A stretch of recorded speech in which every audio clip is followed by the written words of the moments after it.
आजकल डब्ल्यूएचओ बहुत कम time intervals पर अपनी प्रेस कॉन्फ्रेंस करता नजर आता है। कोरोना के सिलसिले में जब भी डब्ल्यूएचओ अपनी प्रेस कॉन्फ्रेंस करता है तो एक इंसान को आप उसमें नेतृत्व करते ज़रूर देखते होंगे। जी हाँ, हम बात कर रहे हैं डब्ल्यूएचओ के director general Tedros Adhanom Ghebreyesus की। बीते दिनों उन्होंने एक बेहद अहम बयान दिया जिसने तमाम सुर्खियां भी बटोरी। वो बयान था कि कोरोना का सबसे बुरा दौर आना अभी बाकी है। उनके इस बयान ने दुनिया भर को चेताया और लॉकडाउन हटाने जैसे मुद्दों पर फिर से प्रश्न चिन्ह लगा दिया।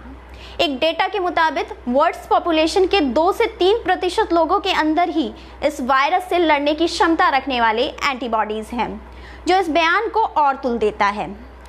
लेकिन इसके बाद जो बातें उन्होंने अपने बयान में जोड़ी वो अमेरिका की तरफ साफ इशारा करती नजर आई। टेड्रोस ने कहा कि कई देश जो बहुत विकसित हैं उन्होंने भी अपने गलत निष्कर्ष के चलते खुद को परेशानी में डाल दिया। इसी वजह से हमने पहले ही विकसित देशों तक को चेताया था कि ये वायरस उन्हें भी चौंकाएगा। ये बात टेड्रोस ने इसके बाद कही जब अमेरिकन राष्ट्रपति डोनाल्ड ट्रंप एक प्रेस कॉन्फ्रेंस में कह चुके थे कि वह अपने प्रशासन को डब्ल्यूएचओ की फंडिंग रोकने के आदेश दे रहे हैं। आपको बता दें कि अमेरिका 400 से 500 मिलियन डॉलर यानी तकरीबन 3000 करोड़ रुपए सालाना डब्ल्यूएचओ को देता है, और अगर अमेरिका ऐसा करने से अपना हाथ खींचता है तो डब्ल्यूएचओ की मुश्किलें और बढ़ेंगी, क्योंकि जहां कोरोना की वैक्सीन को लेकर जद्दोजहद अभी जारी है, वहीं डब्ल्यूएचओ पहले हुए इबोला और जीका वायरस के घाटे से खुद को उभार नहीं पाया है। अब सवाल ये उठता है कि अमेरिका को डब्ल्यूएचओ की फंडिंग रोकने की क्या आन पड़ी? तो इसका जवाब है चाइना से डब्ल्यूएचओ के डायरेक्टर जनरल टेड्रोस के संबंध, जो संबंध इससे नजर भी आते हैं कि चाइना ने हाल ही में कैसे आनन फानन में डब्ल्यूएचओ को $30 मिलियन देने का ऐलान किया। ये ऐलान ट्रंप के डब्ल्यूएचओ की फंडिंग रोकने के ऐलान के बाद आया।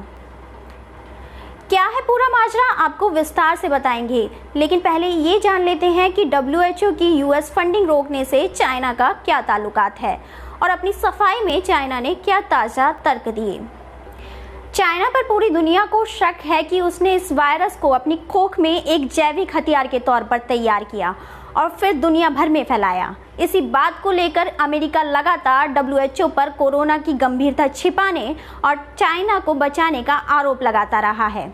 अमेरिका की तरफ से जब उनके secretary of state Mike Pompeo ने चाइना पर दबाव बनाया कि यूएस टीम हुबई प्रांत स्थित वुहान लैब की जांच करेगी, तो चाइना ने जांच को ये कहते हुए पूरी तरह से खारिज कर दिया कि हम विक्टिम हैं, कल्प्रेट नहीं। ये वही लैब है जहां से कोरोना का कारवां चला।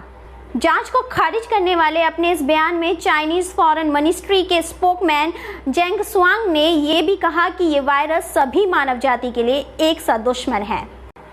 वहीं एचआईवी की खोज करने वाले फ्रेंच वायरोलॉजिस्ट ल्यूक मोंटेग्नियर ने पहले ही अपने एक इंटरव्यू में कहा है कि ये वायरस बिना ह्यूमन इंटरवेंशन के बन ही नहीं सकता, क्योंकि इसकी जिनोमी यानी कोशिकाओं में एचआईवी और मलेरिया के तत्व मिले हैं जो अपने आप मिलना मुमकिन नहीं।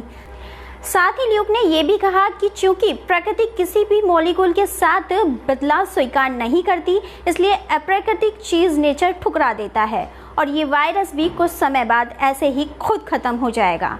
हालांकि उनकी इस बात की खूब आलोचना भी हुई। अब बात करते हैं कि आखिर क्या संबंध है डब्ल्यूएचओ और चाइना में, जिसे लेकर अमेरिका ने डब्ल्यूएचओ की फंडिंग तक रोक दी। तो आपको बता दें, डब्ल्यूएचओ के डायरेक्टर जनरल टेड्रोस एक एथोपियन है।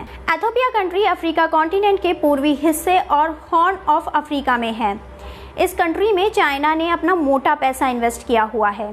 2006 से 2015 तक $13 बिलियन तक का कर्ज चाइना की ओर से एथोपिया को दिया जा चुका है। वो बात अलग है कि बावजूद इसके Ethiopia one of the world's most poorest country में शामिल है, जिसकी एक वजह एथोपिया और उसके पड़ोसी देश एरिट्रिया के बीच में 21 साल तक चला कॉन्फ्लिक्ट रहा है, जिसमें एथोपिया ने अपनी मोटी धनराशि लुटाई। वैसे जानकारी के लिए आपको बता दें कि एरिट्रिया की कैपिटल अस्मारा में ही टेड्रोस का जन्म हुआ था और तब एरिट्रिया एथोपिया का हिस्सा हुआ करता था। अब मसला ये है कि WHO के टेड्रोस से चाइना की नाराजगी इथियोपिया की अर्थव्यवस्था को पूरी तरह से ध्वस्त कर सकती है। हालांकि इतनी खराब अर्थव्यवस्था होने के बावजूद भी इस देश ने कोरोना मामले को बखूबी संभाला है और अपनी अर्थव्यवस्था को काफ़ी हद तक बर्बाद होने से बचा लिया है। खुद वहां की मिनिस्ट्री ने पिछले कुछ घंटों में एक भी कोरोना मामले के नहीं आने की सूचना दी। ये थी एक वजह कि क्यों WHO चाइना की गलती कवर अप कर रहा है। अब इसकी दूसरी बड़ी वजह भी जान लीजिए। टेड्रोस के WHO का डायरेक्टर जनरल बनने के पीछे भी चाइना का सबसे बड़ा हाथ बताया जाता है, क्योंकि चाइना ने WHO के चुनाव के समय टेड्रोस को जिताने के लिए बहुत सपोर्ट किया। अब तमाम लोगों का मानना ये भी होगा कि अमेरिका WHO की जिस गलती को चाइना से लिंक करके देख रहा है, हो सकता है नए वायरस के चलते WHO को इसकी पूर्ण जानकारी ना हो।